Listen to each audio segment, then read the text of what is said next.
Welcome to Real Talk on Talent, a human resources podcast where we talk about talent acquisition, recruiting, and all things hiring.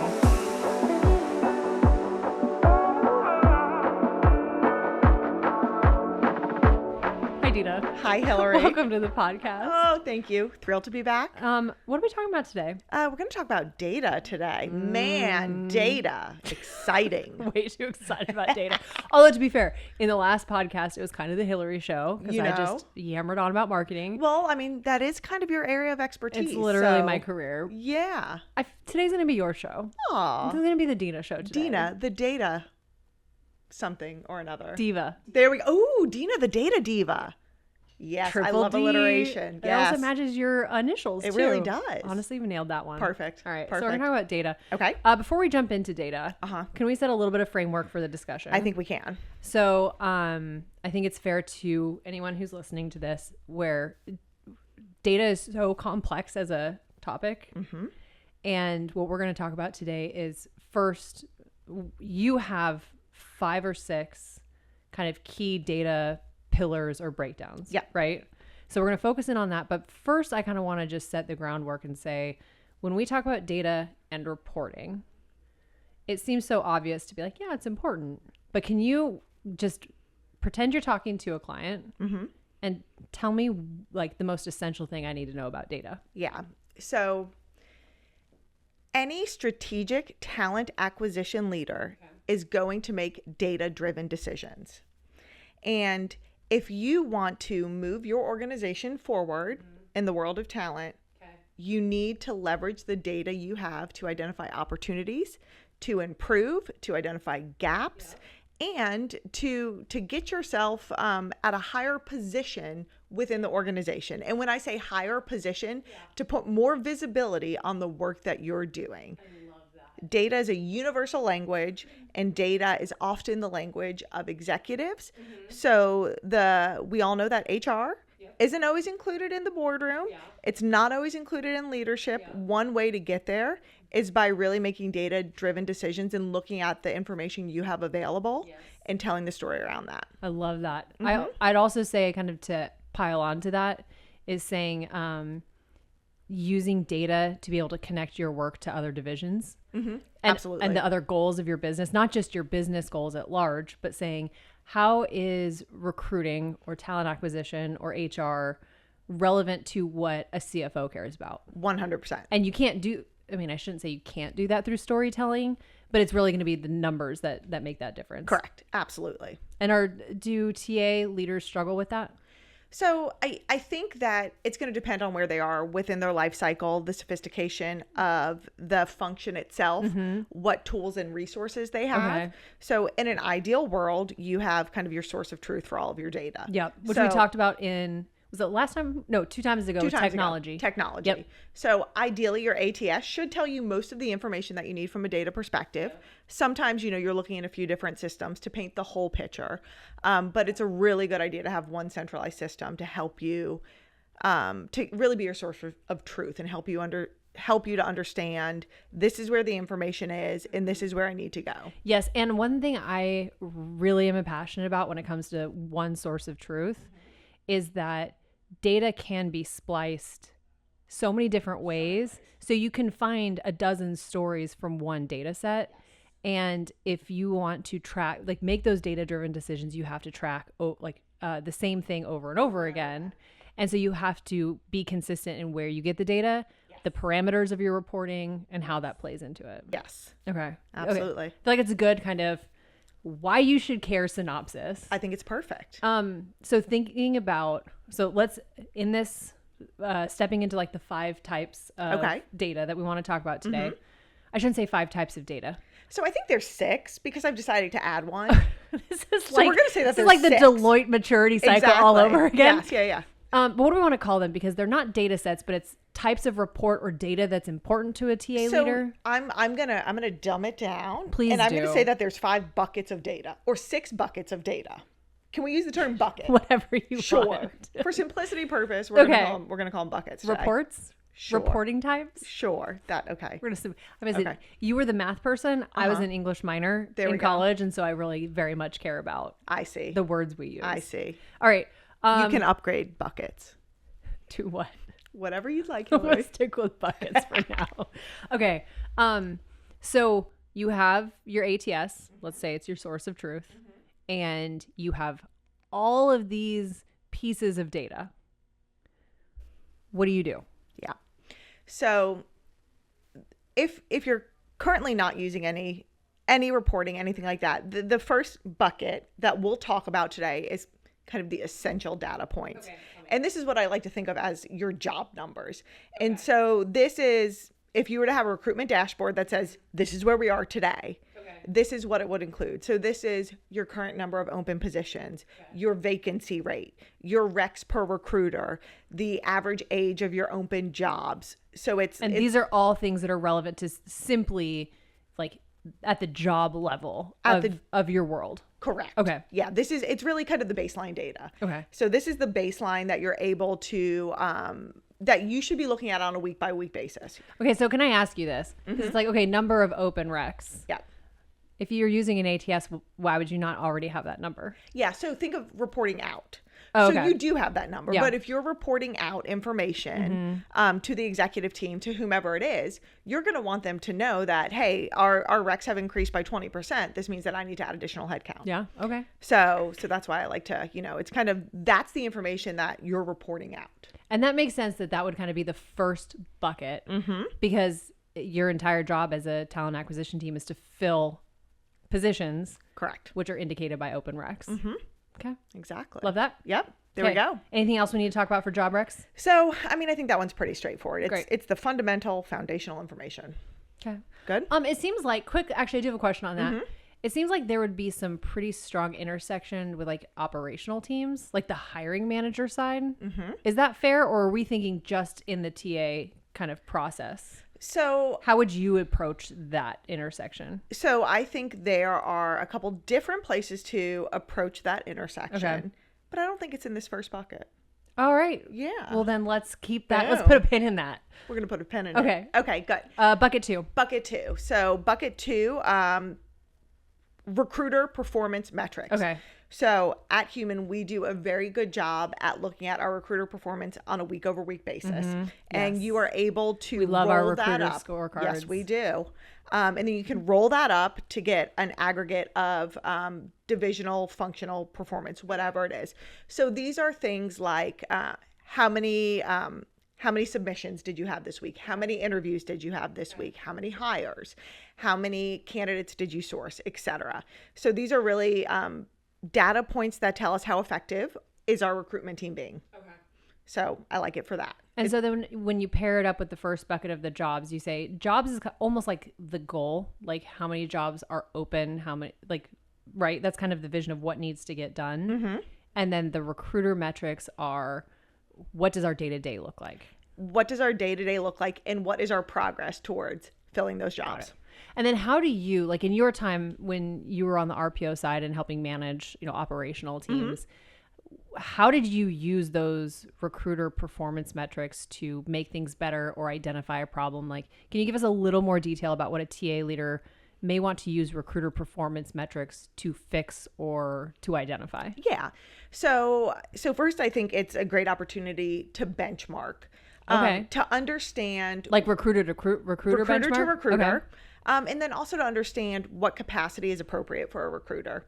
So, so we know that, let's just say for a particular job type, 45 is the appropriate number of requisitions. Okay. When a recruiter gets 55 recs, we're going to see their productivity drop because all of a sudden there's too much on their plate. Yeah. And so you're able to look at recruiter performance week over week and calibrate the different data points to figure out, okay, this recruiter is most productive at this level. And so that's why I like it from a benchmarking perspective. And then also, if somebody is struggling, the data is going to show you that. Yeah. If somebody is really, really, crushing their goals every week, let's figure out what they're doing and let's share that with the rest of the team. Yeah. It seems like you could also do a little bit of like reverse engineering to say, okay, if we're going to have a crunch time, let's say we're having a little bit of seasonality and everyone needs to make one more hire a month. Then you could use those performance metrics to say, well, if you back up, if you do 10 more phone calls a day, if you can just find a way to get those in, that's how you get there. Exactly. Love that. Yeah. There we go. Okay. So Boom. we have, so you need to know your job information. So looking at your job related data points. Yep. To understand, how'd you say it? Like what needs to get done or where we're going? Where we're going. Where we're going. And then we need to know recruiter performance metrics because then that's going to help us know how we're getting there. Exactly. Okay. And then what's the next one? So next one is your speed metrics. Okay. And so speed metrics, think of things, time to fill, time to hire. When can a manager expect to see the candidate they're going to hire? And so like time between stages, all of those things. And so I love this for setting expectations. On my team, I can tell you the average time to fill for nearly every job function. We have our ATS set up that way, so I can look and say an accounting and finance leadership job on average takes us 43 days to fill. And time metrics speed metrics are great at setting expectations. So we like to go into intake calls knowing that these types of positions on average take 60 days. We're going to tell managers up front, this is what you can expect. I also really like speed metrics from a marketing standpoint because if there's ever like a hiring blitz, like again, going seasonality, if we say, okay, we need to hire 100 people over, let's just say 90 days. And I know that the average time to fill is 45 days. I don't actually have 90 days. Yes. I have 45 days to fill the candidate pipeline. And then after that, it's kind of like, all right, we can do everything we can. But if you have a 45-day time to fill on average, you have to front load it. And so I talk to my team about that all the time. Where I'm like, okay, what kind of roles are these? What does that look like? And at what point is there kind of a, it's the point of no return, but isn't there more formal? Diminishing returns? No. It's something in like, it seems like a correction. It's like in aviation. Yes, this is, but in aviation, it might just be the point of no return. Okay. But it's like a point in aviation when like you're flying across the ocean. Okay. It's like you reach a point where you can't go back anymore. Okay. I'm not familiar with that term. On that, yeah, we're going to have to look this one up. It's probably just the point of no return. Okay, there we go. I'm trying to get fancy with it. Anyway. But you know what, though? You bring up a good point, though. Another benefit of understanding your speed metrics is for business reasons. You're opening up a new location. You need to staff that location. You know that this position takes 30 days. This one takes 90 days. You're able to retrofit your staffing plan. So love it for those reasons as well. And that makes sense when you frame it up in that context. It makes sense why you would separate your speed metrics from your recruiter performance metrics because they're very much intertwined. They absolutely are. But like to your point, speed can be how quickly is your recruiter working, but speed can be you can use it in such a broader sense. So that was actually going to be a question of like, why do you separate them? But you proactively answered that. Yeah, there we go. I mean, and it's for those reasons. You know, if you look at just a recruiter alone, I can say that this recruiter's average time to fill is 47. This one's 54. But if you look at there's, different types of jobs that they're working on, different hiring managers, there's all these different variables. So, I mean, we could slice it 155 different ways if we wanted to. We can. Okay. That seems like a great podcast too. Slice it 100 different ways? Yeah, maybe not. Okay. I was like, it's probably not a talent acquisition podcast. I was thinking slice that particular data point. Let's put a pin in this one. It's going to be a pizza podcast. That's what that one is. You like round or square pizzas? I love it. Okay. I love it. All right, going back. We have job performance. Yep. Or no, job. Jobs. Job your job metrics, number. Your recruiter performance metrics. Recruiter performance. Your speed metrics. What's for? Performance ratios. Okay, tell me about that. So performance ratios, think how many candidates do you have to submit to get a hire? Okay. How many candidates do you have to submit to get an interview? So performance ratios are good for setting expectations with your hiring managers. Okay. On average, you can expect to see 4 candidates. You're going to hire 1 out of 4 of those candidates. Which, side note, I love that because if you know that on average you hire 4 out of 1, that means you don't have to have a hiring manager looking at 15 candidates. 100%. Because 15 candidates would produce 3 hires. You only need 1. Exactly. And we know a lot of times hiring managers feel like the more candidates, the better the recruiter is. And this is a way to kind of bypass that. Exactly. And I'm glad that you said that because that leads into the other benefit of performance ratios. It is an excellent diagnostic tool. It is a great way to troubleshoot where your process is broken or where there is an opportunity with, let's just say, perhaps a difficult hiring manager. You know, there's that hiring manager who maybe does want to see 15 candidates. Everybody else is, you know, we're making hires elsewhere with 4. So there's some power in that piece of information, going back to that hiring manager saying, hey, let's talk about this. And why do you separate performance ratios from like recruiter performance metrics? Yeah. So I think performance ratios, this is really a cadence. Okay. This is a factor of cadence. So I want to look at a recruiter's performance on a weekly basis. Performance ratios, you need a fairly large data set to do that. So it's more looking at like your candidate funnel at large as opposed to like the daily efforts of your recruiter. Correct. Like the hand motions, like your funnel, and then this is how a recruiter works. Yes. There we go. Yeah, I would say typically what I like to do is re-pull my performance ratios on a quarterly basis. Okay. And what is the first thing you look for when you pull those performance ratios? Yeah. So I like to go from top of the funnel to hire. So I want to know what my submission to hire ratio is. And you're just watching for changes in ratios? Are you looking for, like, do you kind of have a gut check of what's a bad ratio? Yeah. So we do some benchmarking internally. We know that different industries have higher ratios. Different job types have different ratios.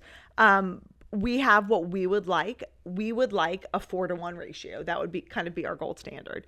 Doesn't always happen, but I would love it if we could submit 4 candidates and it comes out with one hire. And to kind of go way back up the candidate funnel, Yep. we actually do a lot of performance ratios on the marketing side. We don't call them performance ratios, but we do when we're thinking about, okay, what investments do we need to make to have enough candidates, or to say like, okay, the candidates we're getting are not high quality enough.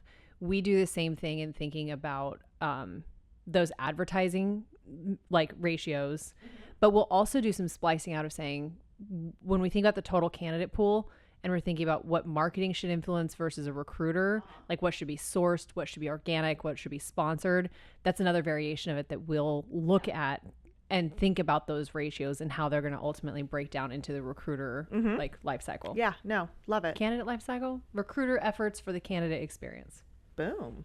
Nailed Nice. it. English minor. There we go. There we go. Love it. Okay. Job, recruiter performance, speed, performance ratios. Yes. Okay, we're on 5. Turnover. I was about to say I love turnover, but I just don't think anybody should say that. You came in hot with turnover. So turnover data can tell you so much. So obviously there's voluntary, involuntary, turnover in the first 90 days. So I love turnover data because it helps you figure out if there are opportunities or if there are obstacles. And so probably my 2 favorite data points are turnover within the first 90 days. That is traditionally an issue with selection and or recruitment. So we know that. So it's a TA issue. Or a hiring manager interviewing issue. Do they know how to select the right people? What about an expectations issue? Like candidate expectations? Candidate expectations. Which would be a symptom of an issue in your recruiting and like onboarding Correct. And hiring. Okay. Is your interview tried to add something of value, it didn't add anything. No, it was actually a great point. Is your interview set up appropriately? Thank you, Dina. There we go. And then oh goodness, I just lost my train of thought. I'm sorry. We were talking about, so you said 90 days is traditionally the within 90 days that turnover would indicate an issue with your recruiting, hiring, onboarding process. Correct. And then after 90 days. Yeah. I think that's just that tends to be more attributed to the actual day-to-day job. Like a manager issue, a job issue. All those different ones. Yeah. But with turnover data, you can slice it by job type. You can slice it by hiring manager. One of my favorite data points is, are you finding that people within a certain job type are turning over at a certain tenure? So let's say at Hueman, we find out that our recruiters tend to turn over after they've been here for 2 years. What does that tell us? That tells us that we can re-recruit these people before they leave the organization. Yeah. So let's re-interview them and figure out how do we get them to stay. Yeah. We know turnover is expensive. Yeah, so I like that. I like that. And then let's say within the 90-day period, and let's say you have, or I guess give me an example of when you have used turnover data historically. I was going to ask you a leading question and I was like, that's not a good one. So can you give us a recent example of a discussion or a project you've had with a client where you were digging into turnover, and like, what did you uncover? How did you talk to the client about that? Any roadblocks you ran into to help like that, to fixing that issue? Like, can you just kind of give us a real world example? Yeah. So we actually did a consulting project with a food company. Okay. And turnover was about 74%. Oof. In the first 90 days? And just in general. Oh, like annual. Yeah. Okay. Turnover was 74%. And all they knew was that turnover was a problem and they weren't able to bring people in fast enough. And so we spent about, I would say, 6 weeks interviewing the recruiters, interviewing HR, and interviewing hiring managers. And then we did an independent audit of their existing recruitment process, the candidate pipeline, all of those, everything that kind of impacts recruitment. And what we found was a couple of different things. They lacked recruitment technology, so candidates were not able to easily find their jobs. So these were positions that ideally you'd post on a job board and you could get 25 or 30 candidates. Just organic, high volume roles. Exactly. Okay. Instead, they were getting 1 or 2 candidates. They were pushing those 1 or 2 candidates forward. And on top of it, hiring managers didn't know how to interview and identify red flags. Okay, I love it. Keep going with this. I'm excited. Okay, so limited candidate pool to choose from, and then hiring managers didn't understand how to. So essentially, they didn't really even have a reason to interview because they moved everyone forward. Correct. And in interviewing, they weren't actually learning anything new about the candidate or who was going to be a good fit or anything like that. So one question we always ask people when we're doing these discoveries is, how many candidates fall off at this particular stage? Yeah. So hiring managers, how many people are you hiring when you interview? Oh, we're hiring 19 out of 20. Mm-hmm. I don't know if you That's should hire really 19 good out of performance 20. ratio. So what we did was we worked with them. We set up the technology. Okay. We integrated ATS with all the job boards, and then we trained hiring managers on how to interview, identify red flags, set a realistic job preview, and it's about 15 months later, and turnover is in the 40s now. That's amazing. So there we go. Great work, Dina. That was a fun project. Thank you. That is, and without having an understanding of where that turnover is and what that looks like, because you kind of referenced this, but you dug into turnover, not just annually, but at different levels of like early turnover. And so that's why you dove into the interview process specifically. Exactly. Is because you're like, look, yeah, your annual is this, but the majority of that was happening in the first 90. Yeah. Mm-hmm. Yep. They actually had So a ton of good. it happening in the first 30. And we were like, ooh. Yeah, that's really a disconnect. Yeah. Nice. Yeah. Great work. Okay. Thanks. So we've hit 5. Is there a secret 6th? There's bucket? a secret 6. Okay, what is it? Dun, dun, dun. Financial metrics. Oh, I mean, here we go. Obviously. So let's talk about your cost per hire. Money. Boom. This also includes your marketing things. So cost per lead, cost per click. When you look at how much money you are spending in different advertising sources, what is the cost per hire from each of those advertising sources? There's so much financial data you can look at. If you had to pick one that you would tell a TA leader is the most important number to know, what is it? Oh, that I need a minute on this one, Hilary. Wow. Can I pick 10? No, 1. No. One. They have 30 seconds at the boardroom to give one data point. Oh, oof. Oh, gosh. I'm torn between time to fill and cost per hire. Well, I asked about financial data. Oh, financial, then cost per hire. Okay. That's mine. That I was like, I'm really surprised that you have. Okay, wait, no, I'm like going back through all the buckets here. Da-da-da. Well, that is good. Cost That's per a good hire. call out. The time to fill and cost per hire. I think cost per hire was mine for sure. Yeah. Nice. Awesome. Anything else on the financial piece? I feel like we kind of touched on it, but there's so much on like financial tracking and data. So I think there's just a ton you can do with it. Yeah. But I think that's a good overview. Okay. Yeah. Awesome. Yeah. So let's just quickly go over the 5 buckets. Okay. 6 buckets again. 6 buckets. Okay. So you have job data and job reports, and then you have recruiter performance metrics. Mm-hmm. And then you have speed metrics. Mm-hmm. You have performance ratios. Yes. You have. It was financial. Financial was number 6. Financial was 6. Turnover. When he's trying to give me a visual reference, I was like, I see it. It's not clicking. Nice. Thank you, Dina. Thank you. I love that. Anything Yeah. else? Anything else to share with our audience? I broke my arm, guys. Oh my gosh, we didn't even start there. I'm so sorry. I broke my arm. Do you want to tell us the story? I was playing soccer, and I was subbing in for goalie, and somebody shot a ball in the upper 90, and I did this crazy diving save, and I came down on my arm, and we won the championship. Well, 50% of that is true. That's what we're going with, guys. Well, the soccer is true. The goalie is true. Yes. And the Dina's amazing is true. Yeah. Also, what you did not mention, and this is true, is this happened during halftime. It did. And then you finished the game. I did keep playing with a broken arm. ER. I did. Tough cookie, they said. Hard worker. There we go. So what do we have? We've got a couple weeks. With 4 to 6 weeks. Okay. So, yeah. Well, good. There we go. I am sorry that you couldn't get a pink cast. I'm a little bit bummed out by that. I can't believe I'm not they don't gonna really lie. do that anymore. I know. I was kind of excited. I was going to get signatures on it and everything. I'm but sorry. Well, this looks very nice. Yeah, it's actually much better than the plaster cast. So I know. There we go. Expectations. Yeah. Okay. Hey, Whit, do we have any correction sections today? We do. Ooh. I know what we have today. Oh, you remember? May I? Correction section. I'm never going to get over that. It's so wild. Okay. So this one was regarding strength finders. Oh, yeah. Maximizer. So I pulled up my strength finder score. I'm actually not a maximizer. I lied about that, but I figured out where it came from. So we had this gentleman in many years ago to talk to us. And he was with, he wrote a book called Freak Factor. And in there, he listed out different kind of characteristics of people. Maximizer. That's where I picked it up from. So what's your strength finder? What's your number one strength my number finder? Optimistic. Honestly, that works. That is very true. Positive things happen to positive people. That's true. Create your own luck. There we go. Yes. Yes. Love that. All right. And now, time for hot takes on hot topics. So, return to office has led to landlords and employers to revamp spaces to attract people back to the office, which, we all love.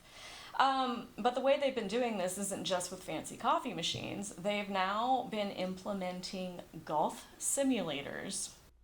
So at 425 Lexington Avenue in New York, a golf simulator was added adjacent to the fitness center where staff can practice their technique. It's a very specific employee audience here. Concur. So my question for you is, if you had to choose one unconventional amenity for work, what would it be? A spa. Oh. Spa. I want a full spa. You wouldn't on-site. work. Well, in between calls, you need a massage very quickly for an hour. Very and a half. 90 minutes. Go ahead. Dina has 30 minutes every 90 minutes where she can work. If you guys will excuse me, I've got a 30-minute call and then I have a 90-minute massage booked. So, okay, realistically, you'd have like a massage therapist who could come to your desk and like massage your shoulders and stuff? No, I mean, I'm thinking of like a full spa here.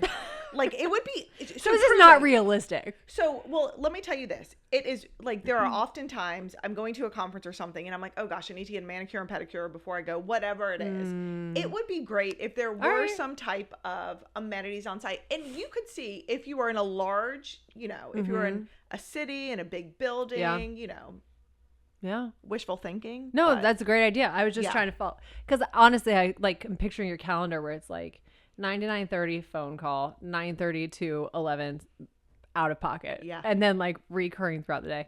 Mine would be a nap pod. Oh, I'm big time into that. Nap pod. Because then you like 20-minute power naps. Like also, if you have not read Ariana Huffington's book on sleep, it is fabulous. Okay. And it's that and Thrive, not related to sleep, but highly recommend. Okay. We, as a society, are chronically overworked and underslept. Okay. And